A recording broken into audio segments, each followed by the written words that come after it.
Hi, second graders. I'm going to be reading the next chapter of Matilda to you, and it's called Arithmetic. Matilda longed for her parents to be good and loving and understanding and honorable and intelligent. The fact that they were none of those things was something that she had to put up with. It was not easy to do so. But the new game she had invented of punishing one or both of them each time they were beastly to her made her life more or less bearable. Being very small and very young, the only power Matilda had over anyone in her family was brain power. For sheer cleverness, she could run things around them all. But the fact remained that any 5-year-old girl in any family was always obliged to do as she was told, however asinine the orders might be. Thus, she was always forced to eat her evening meals out of TV dinner trays in front of the dreaded box. She had always had to stay alone on weekend afternoons, and whenever she was told to shut up, she had to shut up. Her safety valve, the thing that prevented her from going around the bend, was the fun of devising and dishing out these splendid punishments.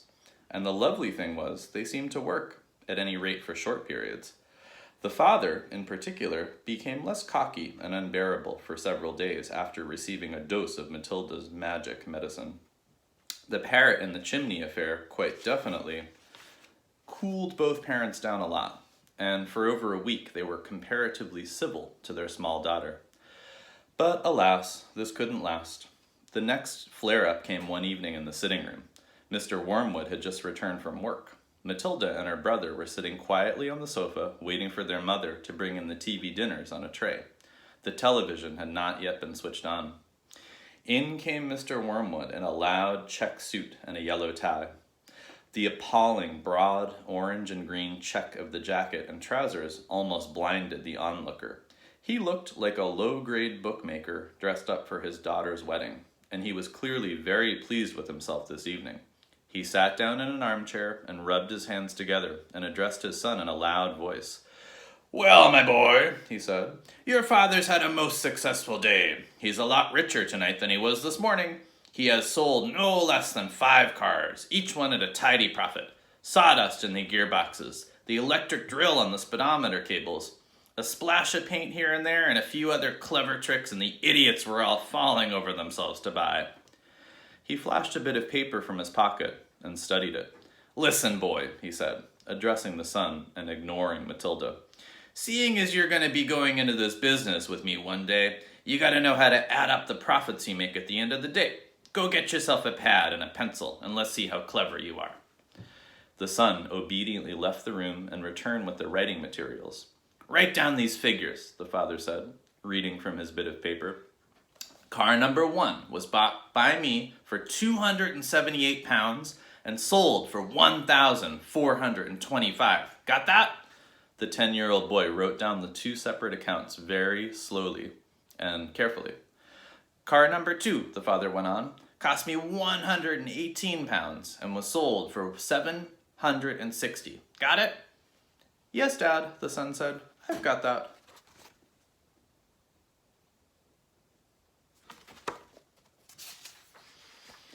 "Car number 3 cost £111 and sold for £999 and 50 pence. "Say that again," the son said. "How much did it sell for?"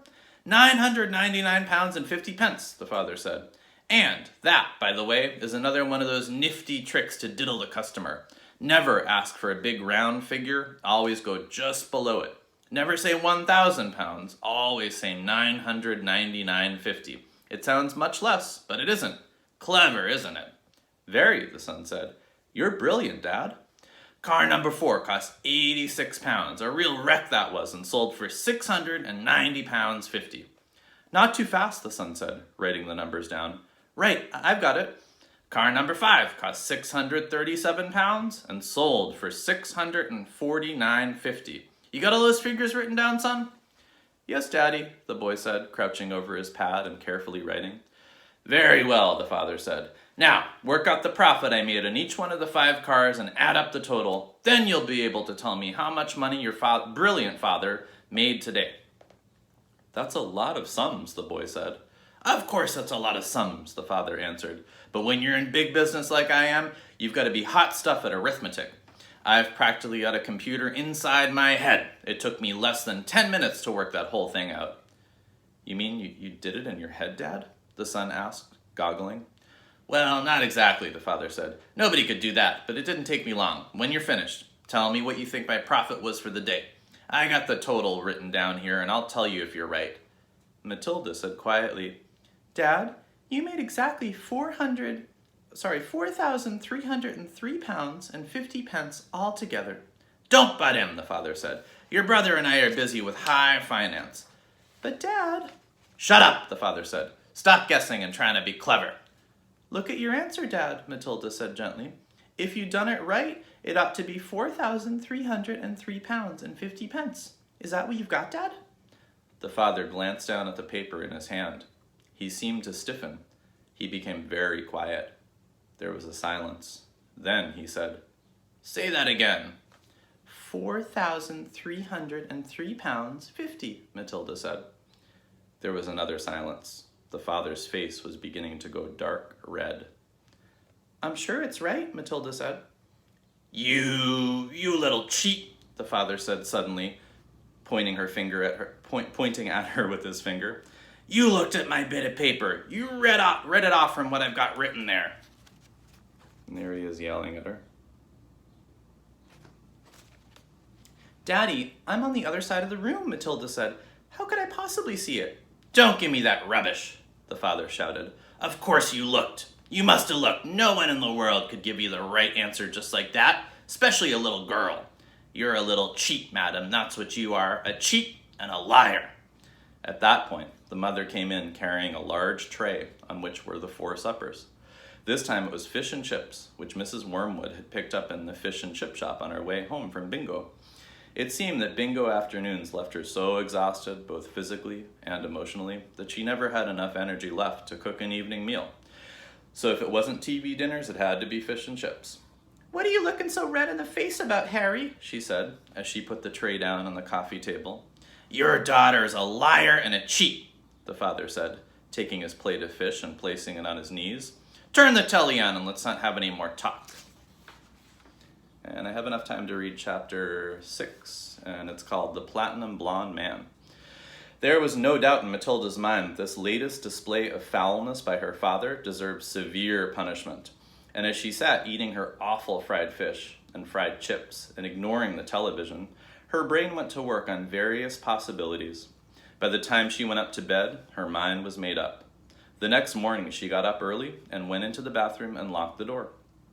As we already know, Mrs. Wormwood's hair was dyed a brilliant platinum blonde, very much the same glistening silvery color as female tightrope walkers' tights in a circus. The big dyeing job was done twice a year at the hairdresser's, but every month or so in between, Mrs. Wormwood used to freshen it up by giving it a rinse in the wash basin with something called platinum blonde hair dye, extra strong. This also served to tie the nasty brown hairs that kept growing from the roots underneath.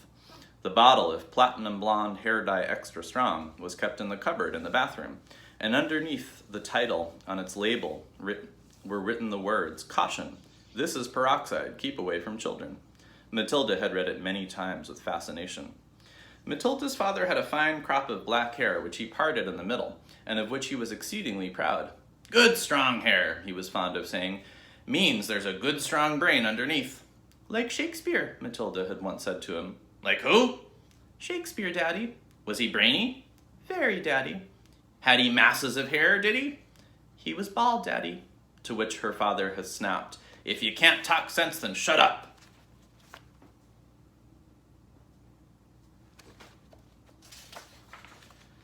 Anyway, Mr. Wormwood kept his hair looking bright and strong, or so he thought, by rubbing into it every morning large quantities of a lotion called Oil of Violets Hair Tonic. A bottle of this smelly purple mixture had always stood on the shelf in the sink in the bathroom alongside all the toothbrushes, and a very vigorous scalp massage with oil of violets took place daily after shaving was completed.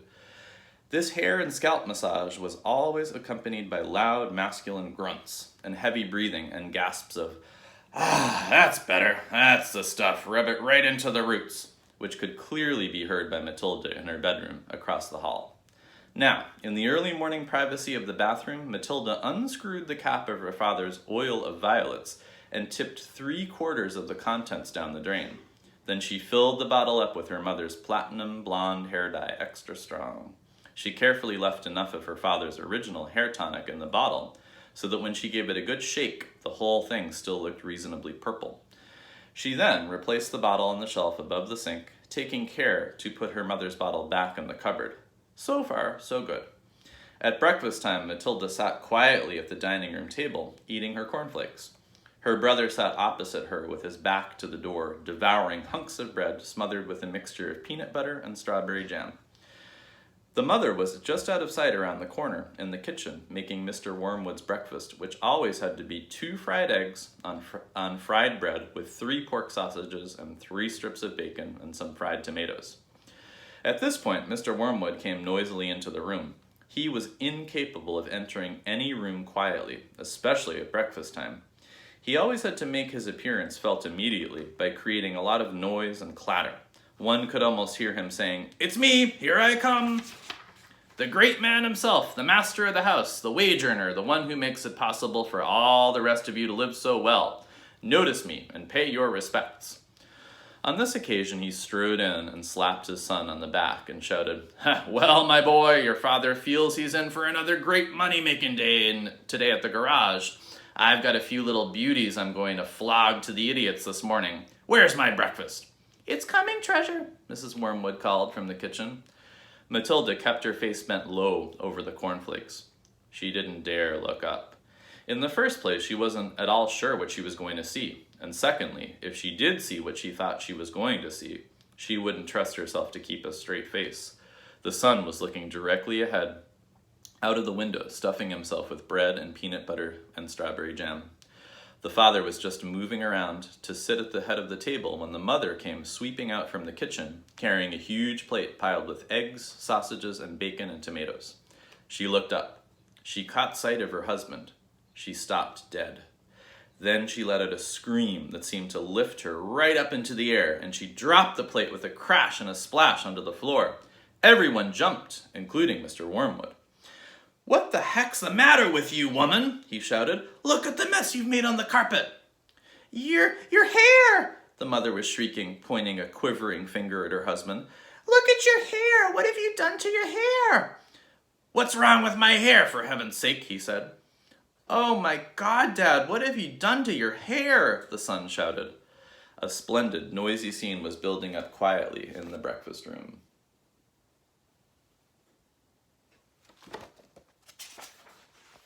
Matilda said nothing. She simply sat there, admiring the wonderful effect of her own handiwork. Mr. Wormwood's fine crop of black hair was now a dirty silver, the color this time of a tightrope walker's tights that had not been washed for the entire circus season.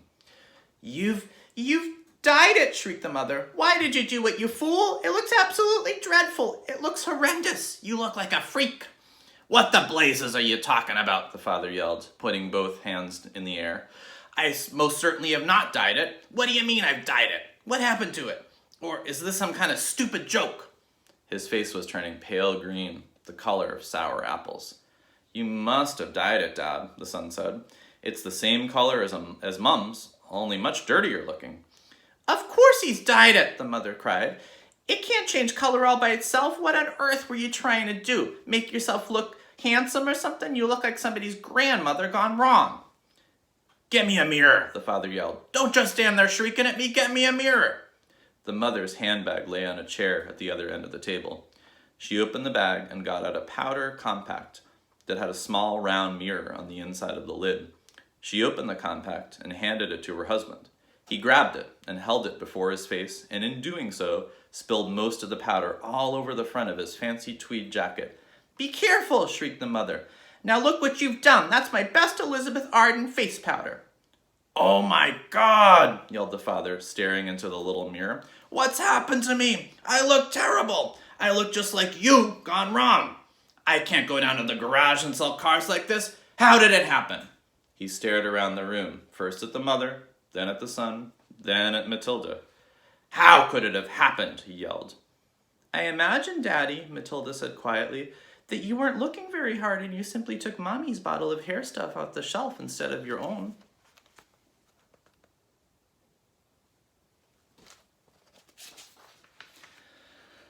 Of course that's what happened, the mother cried. Well, really, Harry, how stupid can you get? Why didn't you read the label before you started splashing that stuff all over you? Mine's terribly strong. I'm only meant to use 1 tablespoon of it in a whole basin of water, and you've gone and put it all over your head. It'll probably take all your hair off in the end. Is your scalp beginning to burn, dear? You mean I'm gonna lose my hair? The husband yelled. I think you will, the mother said. Peroxide is a very powerful chemical. It's what they put down the lavatory to disinfect the pan, only they give it another name. What are you saying? The husband cried. I'm not a lavatory pan. I don't want to be disinfected. Even diluted, like I use it, the mother told him. It makes a good deal of my hair fall out, so goodness knows what's going to happen to you. I'm surprised it didn't take the whole top off your head. What shall I do? Wailed the father. Tell me quick. What to do before it starts falling out? Matilda said, I'd give it a good wash out if I were you, with soap and water, but you'll have to hurry. Will that change the color back? The father asked anxiously. Of course it won't, you twit, the mother said. Then what do I do? I can't go around looking like this forever. You'll have to have it dyed black, the mother said, but wash it first or there won't be any more to dye. Right, the father shouted, springing into action. Get me an appointment with your hairdresser this instant for a hair dyeing job. Tell him it's an emergency. They've got to boot someone off their list. I'm going to go upstairs to wash it out now. With that, the man dashed out of the room, and Mrs. Wormwood, sighing deeply, went to the telephone to call the beauty parlor. He does do some pretty silly things now and again, doesn't he, Mummy? Matilda said. The mother, dialing the number on the phone, said, I'm afraid men are not always quite as clever as they think they are. You will learn that when you get a bit older, my girl. I hope you all enjoyed these 2 chapters, and I'll be back on Friday to read a chapter called Miss Honey. Have a good day.